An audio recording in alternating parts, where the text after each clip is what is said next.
Bon, donc c'est à moi. Donc je voulais, comme l'a dit Valérie, préciser que je ne suis pas du tout spécialiste de l'histoire de l'Italie des communes et que c'est avec un point de vue extérieur à l'Italie que je vais commenter ou donner un certain nombre d'éléments liés à la lecture de ce livre, livre que j'ai lu avec un immense plaisir. Et ce livre, je l'ai lu à la fois comme un essai sur l'origine des communes italiennes, qui instaure en particulier, Valérie l'a rappelé, un dialogue privilégié avec le livre d'Hagen-Keller de la fin des années 70 et également avec Cavalier et citoyen de Jean-Claude Merviguer, mais également comme un essai qui aborde trois questions importantes. Celle tout d'abord de la place à réserver au cas dans l'interprétation d'un phénomène historique complexe comme celui des communes, la question plus spécifique de la conscience des acteurs pris dans une dynamique historique de transformation du monde social, la question enfin de la vitesse et des échelles du changement social pour laquelle le livre opère en quelque sorte par coupe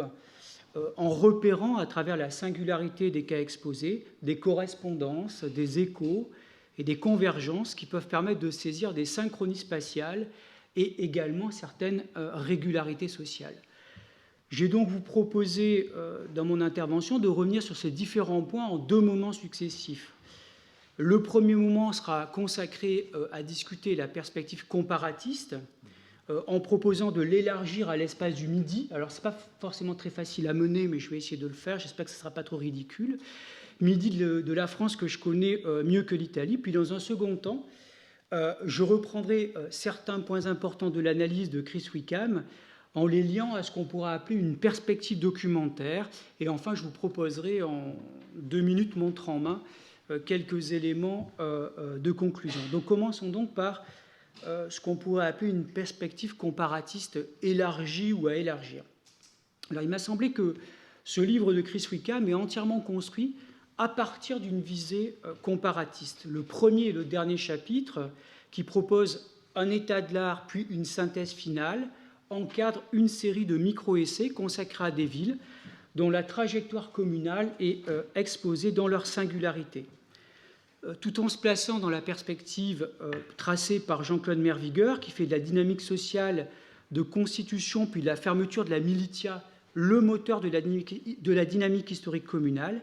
Chris Wickham propose de peser plus précisément le rôle attribuable à cette identité militaire commune et de décrire le groupe de la militia à la lumière de ses incarnations locales, c'est-à-dire en fait en contexte. Si la démarche se réfère à l'idéal type weberien, qui doit permettre de mener des comparaisons entre des situations locales sans passer par des rapprochements directs de chaque cas avec un autre, elle se focalise avant tout sur la socio-histoire des nouvelles élites communales. Dans le livre, le dispositif de la mise en série de ces études de cas de ville permet à la fois de mettre au jour des divergences fortes entre Milan, Pise et Rome, principalement, mais il conduit également à établir le rôle pivot que joue partout la deuxième strate des élites communales. Valérie en a parlé, donc je ne reviens pas sur la définition de ces différents éléments, dans la mise en place donc graduelle de pratiques puis d'institutions du mouvement communal. Les études de cas conduisent donc à une singularisation locale des dynamiques décrites qui proposent en quelque sorte des synthèses qu'on pourrait considérer comme étant propres à chaque espace. Ces dynamiques sont dans l'analyse proposée très étroitement liées à une socio-histoire des élites. Les études de cas proposent de rapporter la disparité politique constatée d'une ville à l'autre à une explication socio-historique portant sur la stratification des élites.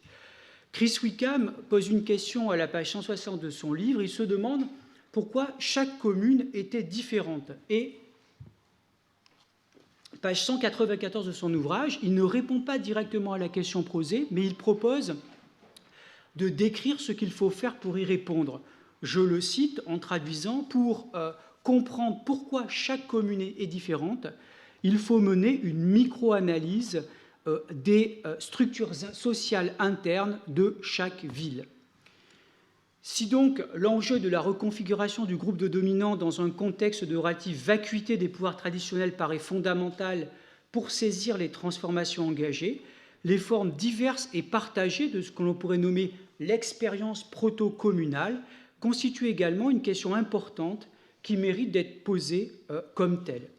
Elle s'ordonne, me semble-t-il, principalement autour d'enjeux qui sont liés au corps civique d'une part et à l'expérience de l'Assemblée d'autre part. Valérie a déjà donné un certain nombre d'éléments et qui ont été discutés par Chris Wickham sur la question de l'Assemblée. Pour se limiter au cas milanais, on repère une très grande variété dans le vocabulaire employé dans les premiers textes protoconsulaires, consulatus, collectio, conventus, concilium, qui semblent renvoyer au moins partiellement aux assemblées des années 1040. On ne peut être que frappé en particulier par la très grande richesse sémantique du terme de collectio, qui fait référence à un corpus formé d'une multitude rassemblée, terme qui est également employé à la même période dans d'autres contextes, en particulier dans le contexte de la culture de l'écrit, pour désigner par exemple les cartulaires. Dans le Midi, on retrouve bien sûr, dès la première phase de formation des consulats, la présence dans les actes de la pratique du vieux terme de concilium. Mais dans les œuvres juridiques produites localement, le terme d'universitas apparaît en définitive très tôt, dès 1135, dans la Summa Trecensis rédigée à Béziers. Universitas sert à qualifier la communauté face au pouvoir seigneurial, et le concilium, le rapport nouveau qui s'instaure entre le seigneur d'une part et la ville d'autre part dans ce contexte de transformation rapide des pouvoirs. Dès le 1er XIIe siècle, on trouve également dans les milieux canoniaux, si puissants dans les villes du Midi et dont on sait le rôle qu'ils ont joué dans la renaissance du droit romain, les traces d'une première réflexion sur les notions de proprium et de commune. Cette réflexion est très étroitement liée, dans un contexte de réforme grégorienne, à la question de la forme de la vie des clercs, soumis à la règle d'Augustin, et à la question plus générale, développée au sein de ces communautés canoniales, d'une réflexion sur l'équité et la justice dans le partage des biens communs. On voit donc apparaître un ensemble de notions très tôt, objet d'une réflexion théorique, mais qui informe également le lexique des actes de la pratique, qui permettent de qualifier et de formaliser certaines situations et pratiques sociales nouvelles. La grande plasticité de ces notions rend bien entendu nécessaire de les interpréter en contexte, mais elle témoigne, me semble-t-il, de la porosité entre une certaine tradition ecclésiale et un monde laïque en pleine effervescence. Elle constitue également une trace précieuse de l'effort accompli par les acteurs pour poser des mots sur la réalité sociale, produisant ainsi une conscience au moins partielle de la transformation à laquelle ils concouraient. Rappelons tout de même que la mise en place des consulats du Midi est plus tardive d'un demi-siècle par rapport à ce qui se passe en Italie. Il est possible que ce décalage chronologique ait permis aux acteurs de disposer d'un lexique et de notions davantage constituées au début du XIIe siècle. Quoi qu'il en soit, les cas méridionaux permettent de voir que si les acteurs sociaux sont toujours des somnambules, au sens où Chris Wickham l'entend, ils ne le sont que de manière relative, car ils se représentent le monde sociopolitique et l'action qu'ils y déploient, à travers le cadre, certes restreint, mais le cadre tout de même de leur expérience et des notions dont ils disposent. Un autre point important me paraît être que dans l'Italie centro-septentrionale, toutes les communes précoces ont une expérience des assemblées elles-mêmes précoces. C'est ce que dit Wickham dans son ouvrage et Valérie l'a rappelé. Se pose dès lors la question des liens que les assemblées proto-communales peuvent entretenir avec celles réunies dans les mouvements de paix grégoriens qui présentent en leur sein des formes de conjuration que l'on retrouve dans certains axes judiciaires précoces des communes, à l'image du fameux arbitrage pisan de Deberto, daté de 1090, qui conduit les mâles de plus de 15 ans à prêter serment pour garantir la paix commune. Dans cette histoire longue de quelques décennies, donc entre les années 1070-1080 et le début du XIIe siècle, donc pendant ces quelques décennies, qui, pour le dire vite, fait passer en gros du monde grégorien au mouvement communal, la personne de l'évêque fait figure d'élément de continuité dans la mesure où il est présent et actif en contexte grégorien d'un côté, comme dans les assemblées proto-communales. Autour de la personne de l'évêque gravitent également certaines figures qui sont particulièrement intéressantes et qui transparaissent dans le livre de Chris Wickham, à l'image de Landolfo di San Paolo, proche de l'évêque, mais qui est également epistolarum dictator des consuls pendant cette même période. Au-delà de cette expérience des assemblées, largement partagée au début du XIIe siècle, affleurent dans les textes liés aux pratiques de la piété laïque certains termes, en particulier les notions de pax et de concordia, par lesquels les scripteurs rendent compte, quelques décennies plus tard, d'une expérience sociale spécifiquement urbaine. Pour prendre un exemple méridional, la charte consulaire d'Avignon, qui est rédigée au cours de la première moitié du XIIe siècle, s'auto-désigne dans son préambule comme carta pacis et concordiae atque consulatus. On a donc bien ces deux termes de paix et de concorde qui apparaissent. Pour Milan, les événements de 1040, puis la Pataria un peu plus tard, constituent de ce point de vue des moments importants, les creusets d'une expérience commune de l'Assemblée, ce qui n'implique pas, bien entendu, de penser le rapport entre Pataria et commune en termes de causalité, encore moins de réfuter les motifs religieux du mouvement patarin. Dans le Midi, la réforme grégorienne est violente, très visible et déstabilisatrice, et c'est d'elle que découle principalement l'affaiblissement des pouvoirs aristocratiques traditionnels que je vais qualifier par commodité de pré-grégoriens. En Provence, par exemple, les vieux pouvoirs vicomtaux, centrés sur les cités, ne parviennent plus à maîtriser l'épiscopatus, et l'équilibre ancien est rompu. Je ne sais pas s'il convient, comme le fait Chris Wickham pour l'Italie, de parler de vacuité du pouvoir, car ce qui me frappe, c'est que la reconfiguration est extrêmement rapide, et Valérie a raison aussi de souligner le fait que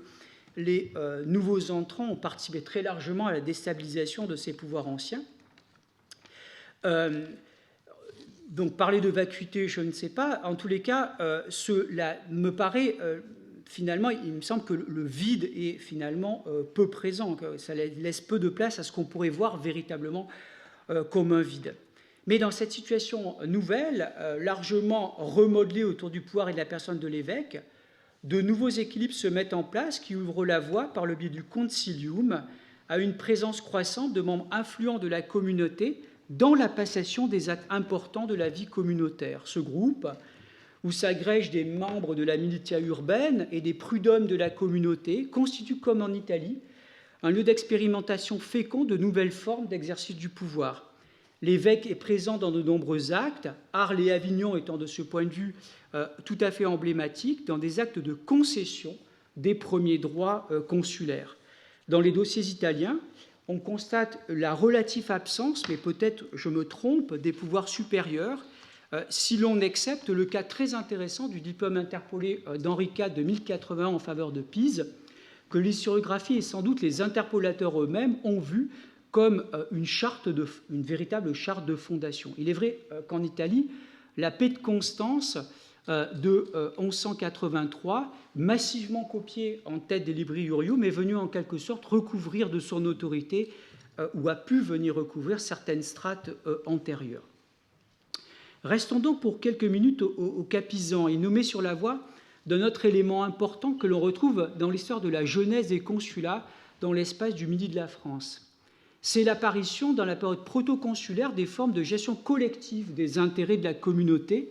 concernant en particulier des monuments urbains dont il n'a pas été question jusqu'à présent, dont il n'a pas été question jusqu'à présent. À Pise, les choses se jouent autour de la gestion de la fabrique de la cathédrale à la fin du XIe siècle, qui est aux mains d'opérari placés sous le contrôle archiépiscopal. Chris Wickham note d'ailleurs à leur propos qu'ils sont aussi importants que des consuls, as prominent as consuls, écrit Chris Wickham, et il fait de la conquête des Baléares et de la cathédrale deux motifs, quoique très différents, qui conduisent à une nécessité d'action commune et à une nécessité d'action en tant de la ville en tant que communauté. Des points de convergence de ce point de vue avec le mouvement consulaire du Midi apparaissent là encore. À Montpellier, par exemple, l'institution de la commune clôture apparaît avant la phase à proprement parler consulaire et continue de jouer un rôle important dans la gestion des affaires de la communauté lorsque le consulat s'installe. Cette institution est en charge de l'entretien et de l'organisation des murailles de la ville. Elle est dirigée par des ouvriers et devient rapidement une institution centrale à la fois de la piété urbaine et de la perpétuation de la mémoire des individus et des groupes. Elle participe donc à la fois à la première formation des pratiques d'autogouvernement communautaire et incarne une forme d'autoconscience collective matérialisée dans le bâti, puis ensuite dans les archives de l'institution. Au-delà de la simple question de chronologie, le fonctionnement même de ces institutions, qui deviennent ensuite paraconsulaires, les formes de justification de leur action dans l'écriture des actes ordinaires et la sociologie des officiers contribuent à la formation d'une première expérience d'administration des biens communs. Il est vrai que, à Montpellier, l'échec du consulat de 1141 rend sans doute les choses plus aisément perceptibles que dans d'autres villes. Au-delà des transformations sociopolitiques et de l'émergence de nouvelles formes du pouvoir, Sleepwalking pose également la question de l'identification de ressources propres à la ville et de ce qu'on pourrait appeler des espaces de projection de l'imaginaire qui favorisent l'émergence d'une première conscience collective au sein de la ville, une première conscience donc de la transformation politique engagée. Et il est frappant de constater que la présence du passé romain et son usage référentiel jouent dans certaines villes, mais pas dans toutes, comme une mise à distance des événements contemporains et créant en quelque sorte, par un jeu de référence, une capacité des acteurs à se percevoir comme sujet de l'histoire. La rénovation romaine, qui se place dans une tradition médiévale ancienne dont les jalons sont bien connus, semble constituer, dans la liste de Chris Wickham, un vecteur important de cette mise à distance nécessaire à la conscience et à la saisie du présent en train de se faire. La mise à distance et la saisie de la nouveauté qu'elle facilite sont également liées, dans certains dossiers, non pas à un jeu d'éloignement temporel, mais à un jeu d'éloignement géographique. Si l'appellation de consules revêt une valeur banale pour les gouvernants de certaines cités, elle posséderait un autre relief, par exemple pour les Montpelliérains et les Barcelonais, peu accoutumés aux nouveautés politiques pisanes qu'ils côtoient lors de la conquête des Baléares. Pourtant, et c'est intéressant de le constater, à Narbonne, une vingtaine d'années plus tard, donc dans les années 1130, alors que les habitants de la ville ne parviennent pas ou ne souhaitent pas mettre des mots sur l'évolution politique que connaît la cité, ce sont les Génois qui, pour la première fois, en 1131-1132, qualifient les représentants de la ville languedocienne de consules. L'autre élément identifié dans le processus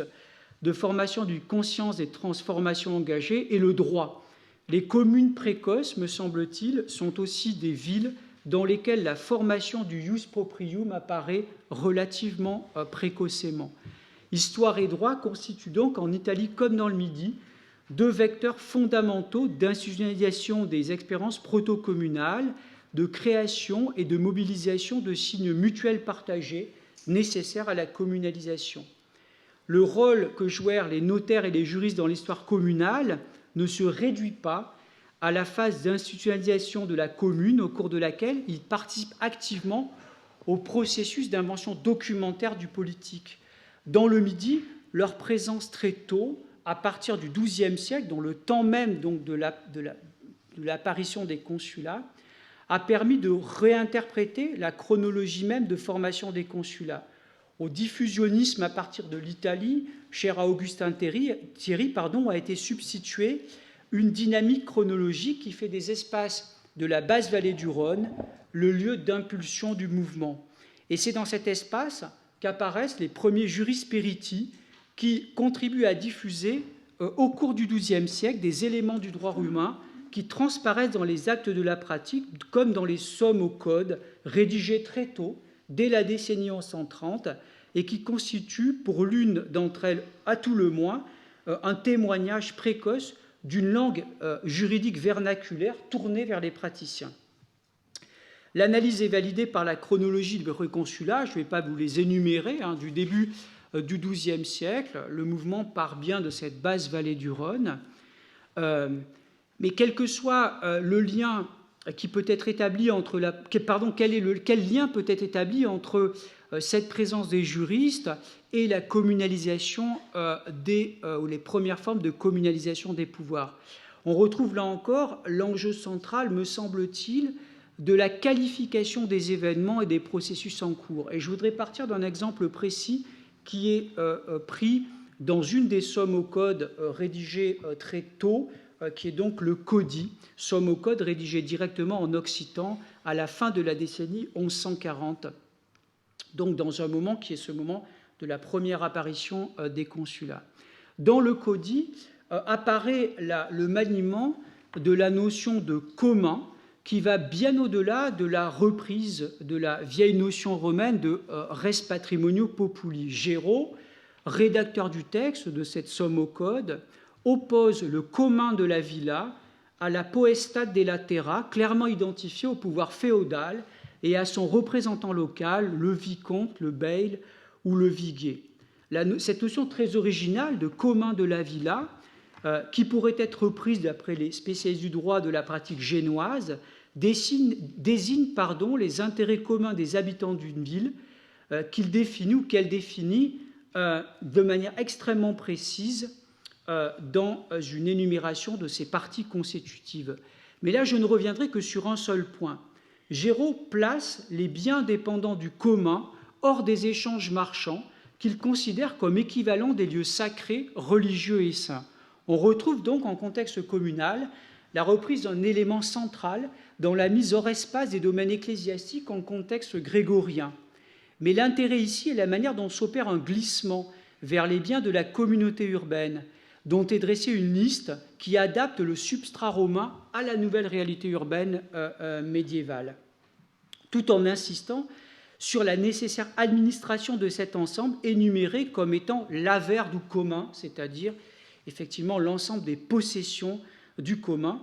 dont d'ailleurs certains espaces ruraux possèdent une expérience antérieure à celle qui se déploie en ville. Encore une fois, je ne sais pas si cette compréhension précoce, quoique partielle, des enjeux contemporains qui apparaît dans certains textes juridiques du Midi est imputable au décalage chronologique, si les méridionaux, finalement, qui ont été en contact avec Gênes et Pise en particulier, ont eu les yeux plus rapidement dessillés, ou s'il conviendrait, pour la séquence antérieure, de rechercher les traces de ces notions mobilisées dans des formes de compréhension forcément fragmentaires du contemporain. Mon deuxième point a trait à ce que l'on pourrait appeler la question documentaire qui apparaît à la lecture de Sleepwalking comme finalement avant tout un obstacle, un double obstacle même dans la mesure où la densité et la nature des documents produits et conservés ne permettent pas de connaître avec une grande précision les processus sociaux et politiques que l'historien souhaiterait effectivement arriver à étudier. Obstacle également car pèse une incertitude sur la documentation ayant suivi des déperdita dont la logique n'est pas toujours claire et dont la transmission, dans une large mesure assurée par son insertion dans des ensembles documentaires constitués à l'époque où la commune était institutionnellement consolidée et portait un regard rétrospectif sur les temps de ses origines. D'autre part, bien entendu, les faciès documentaires varient d'une commune à l'autre, et ce qui rend le comparatisme extrêmement délicat, dans la mesure où les dissemblances peuvent, dans de nombreux cas, n'être simplement qu'un effet de source. Mais si la question documentaire ne peut pas être réglée, elle me paraît pouvoir être en revanche plus fortement intégrée au questionnement proposé par Chris Wickham dans son livre. Les travaux des médiévistes italiens de ces dernières décennies ont montré que les notaires, comme groupe professionnel, tiennent une place fondamentale dans le processus d'invention scripturale et documentaire du politique dans le cadre communal. Ce travail s'est surtout concentré sur les périodes podestariles et populaires, qui sont celles de l'accroissement de la production écrite, de sa diversification typologique et de la formation de pratiques administratives régulières. Si le contexte des années 1050-1150 est bien différent, l'analyse de la diplomatique de la période proto-communale paraît indispensable à l'interprétation des éléments livrés par les documents et surtout à la compréhension de la valeur du document constitutif des premières formes d'une expérience proto-communale. Les changements des dernières décennies du XIe siècle dans l'exercice du pouvoir en Italie s'accompagne d'une transformation contemporaine des modalités de production de l'écriture documentaire, avec un passage du régime de la carta à celui de l'instrumentum, dont l'authentification repose sur la position graduellement, à partir du XIe siècle, du saint manuel du notaire au bas de l'acte, ce dernier détenant un pouvoir de juridiction gracieuse qui rend inutile l'ostentio cartae devant les juges. S'engage alors un lent mouvement de dissociation du notaire du milieu homogène des experts du droit, qui favorise la croissance parallèle et complémentaire de la documentalité d'un côté et du droit, dont les échos sont très largement perspectives dans la sociologie de cette fameuse troisième strate distinguée par Chris Wickham. Slipocki m'a paru distinguer, du point de vue de cette documentalité, deux périodes assez distinctes. Je reviens sur ce qu'a déjà dit Valérie. Une première antérieure à 1120-1130, au cours de laquelle les éléments concernant la naissance des communes apparaissent de façon indirecte et surtout subreptice dans des actes qui semblent avant tout liés à l'exercice collectif de la justice ou de la pacification. Puis s'ouvre à partir de 1120 une période au cours de laquelle les témoignages narratifs deviennent plus fréquents et proposent un éclairage rétrospectif sur les décennies antérieures, au cours desquelles les événements militaires tiennent une place structurante. Les décennies 1130-1140 semblent être celles où apparaissent les premiers témoignages écrits qui attestent d'une consistance institutionnelle de la commune, soit qu'il s'agisse d'actes instrumentés par les communes elles-mêmes dans l'exercice de leurs prérogatives juridictionnelles, jugements, actes de concorde, soit qu'il s'agisse des premières formes de cristallisation du droit, dont les constituta sont sans doute les témoignages les plus spectaculaires. On constate également, et les choses, quoique décalées, ne sont pas différentes dans le Midi, que le rayonnement scriptural du gouvernement consulaire est contemporain de son implantation en un lieu spécifique de l'espace de la ville, qui se fixe dans un rapport complexe à la géographie épiscopale. Partant de ces questions documentaires, je voudrais resserrer la focale sur le questionnement déployé par Chris Wickham au sujet de cette fameuse conscience des acteurs, cette conscience que les acteurs peuvent avoir du processus historique auquel ils participent, questionnement qui constitue, vous l'avez compris, le fil rouge du livre. Une première remarque prolonge ce que Valérie a dit. Le changement de paradigme généralisé dans la compréhension des processus de changement sociaux au Moyen-Âge a conduit au reflux de la notion de révolution que les historiens n'utilisent plus guère, et de manière d'ailleurs un peu impropre, qu'à propos de la révolution documentaire, une notion sur laquelle il faudrait revenir. Cette question du paradigme révolutionnaire a été abordée par Daniel Smale et Andrew Shyrock dans un article récent qui brasse large, mais qui permet de mettre en évidence un point particulièrement intéressant pour ce qui nous retient ici, le caractère asynchronique du changement qui se déploie en un processus complexe, protéiforme, non linéaire, non univoque, et dont les composantes ne changent pas ou très rarement de manière simultanée. On rejoint, me semble-t-il, partiellement ce que Giuliano Milani propose de nommer latence, qui renvoie en définitive à un état dans lequel le sens du processus historique n'est pas encore synchronisé dans un récit intégrateur. Dans un processus aussi complexe et graduel, cette asynchronie ouvre le jeu des possibles. Dès lors, la conscience des acteurs est nécessairement fragmentaire, partielle, liée à un moment et à un aspect singulier du processus, liée aussi à une expérience particulière, à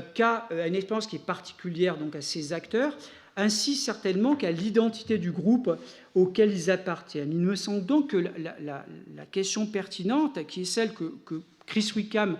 pose dans un passage de son livre, c'est qu'ont-ils cru qu'ils étaient en train de faire ? Ce qui décale l'alternative de la conscience versus le somnambulisme.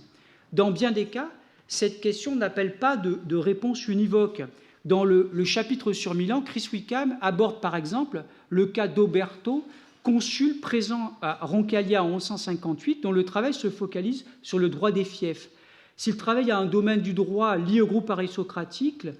on peut aussi interpréter son travail comme un travail de mise en forme d'une normalisation juridique de la domination féodale.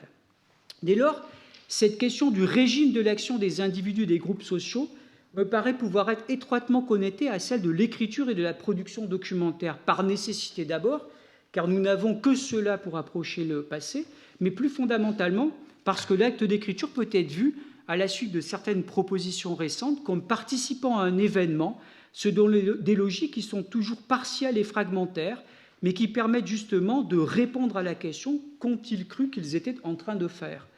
Le document contribue à construire l'événement au-delà de son pur contenu sémantique et de sa performativité propre. La question devient donc, que fait tel écrit produit à partir de positions politiques et sociales spécifiques au sein d'un monde social donné? Comment agit-il au-delà du moment particulier de sa production?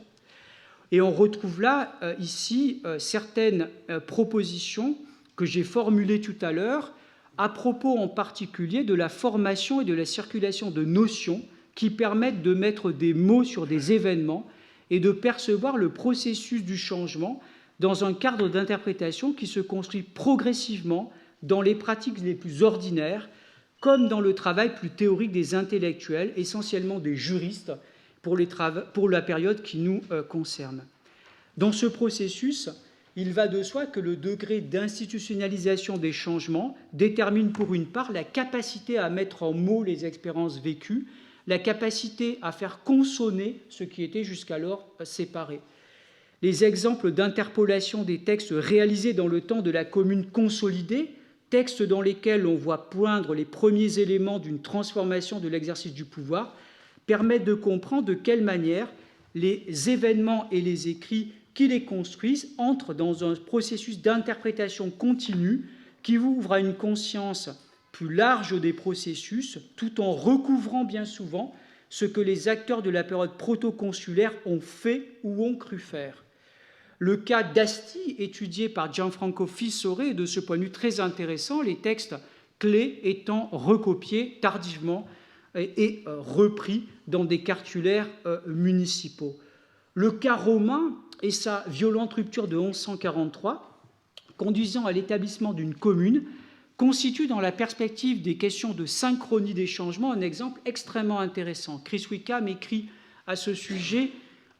page 133, qu'il ne s'agissait pas là de somnambulisme, puisque la commune, effectivement, résultait d'une création délibérée.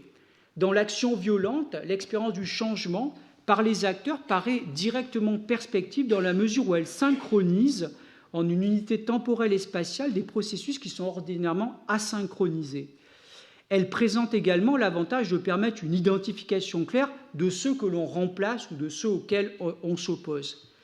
On a donc l'impression que dans l'analyse de Chris Wickham, seuls les épisodes révolutionnaires permettent une coïncidence entre action et conscience. La question mériterait une discussion approfondie, ce que je ne mènerai pas, dans la mesure où si la révolution se caractérise par son synchronisme, elle présente également des formes de latence et elle mobilise une pluralité d'acteurs engagés dans des logiques d'action dont les finalités ne sont pas accordées. Là encore, la question qui vaut me paraît être « qu'ont-ils cru qu'ils étaient en train de faire ?» à la suite de ce que propose Chris Wickham. Dans ce processus,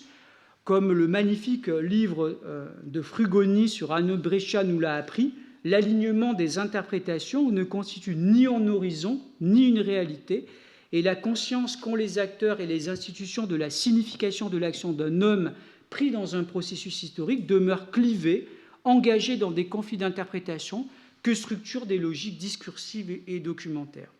En un mot, je voudrais dire que ce qui m'a frappé également, c'est le fait que dans une page de Sleepwalking, Chris Wickham fait allusion à la célèbre analyse de Hegel sur l'oiseau de Minerve qui s'envole finalement, comme on sait, que le soir venu. On pourrait peut-être y opposer un passage de Marx dans les thèses sur Feuerbach où il cite Vico, et Vico qui écrit Verum est factum, affirmation célèbre. Je trouve qu'on ne saurait mieux dire la question de l'effectivité de l'action des acteurs sociaux constitue une question qui me paraît fondamentale, et les formes de rationalité pratique des acteurs qui s'incarnent dans des documents peuvent nous donner accès à la compréhension nécessairement partielle que les acteurs eux-mêmes ont élaborée, mais qui ne possède jamais un rapport de pure extériorité avec le processus même de l'histoire.